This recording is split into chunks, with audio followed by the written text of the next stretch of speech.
we're joined by Dr. Melba Ketchum of Nacogdoches. She's talking to us about her recent discovery with the Bigfoot DNA. Dr. Ketchum, what can you tell us?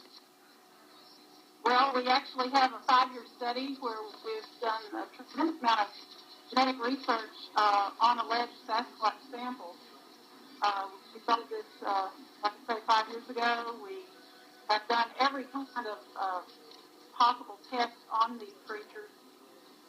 We actually have 3 whole genomes that were sequenced by next generation sequencing. We have found that they are a human hybrid, which is very surprising. We did not expect to find this. We actually thought they would be a remnant Neanderthal type or potentially an ape, but the genetic testing proved that they're not. Okay. So tell us, what's the source of your DNA?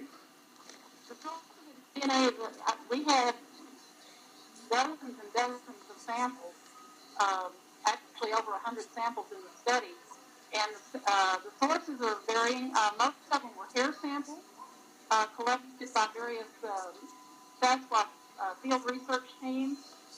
A lot of these, and we had tissue, we had blood, we had a number of different types of samples. A lot of them we were able to trace to either a sighting or some type of visual contact where we were able to that they actually might have been real Sasquatch samples.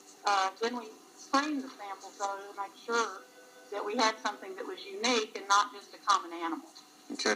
Who else has reviewed your research? It's in peer review right now. We were not planning on releasing this soon. However, one of our colleagues in Russia, the head of the director of the Institute of Hominology over there, he has some samples that we're doing another study on, and he was privy to the information, and he got really excited. And when he did, he leaked the information prematurely. And when he did, when it started hitting the news, we had to respond to stop any speculation. What do you tell your critics who think, this is way out there?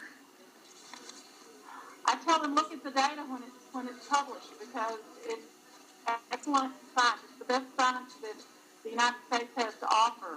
And we've done blind studies. We've used a variety of labs, like 13 labs involved in this testing. University labs, state government labs, private sector labs, accredited labs. All of this has come together. We've used a lot of different disciplines to bring this paper together, including we started with forensic testing because that way we could determine that there was no contamination. Forensic scientists deal with contamination on a daily basis. So I feel that forensic scientists are more skilled in dealing with contamination issues. And this is something that the main critics will say, the samples must have been contaminated. They're not human, they're contaminated with human, but they're not.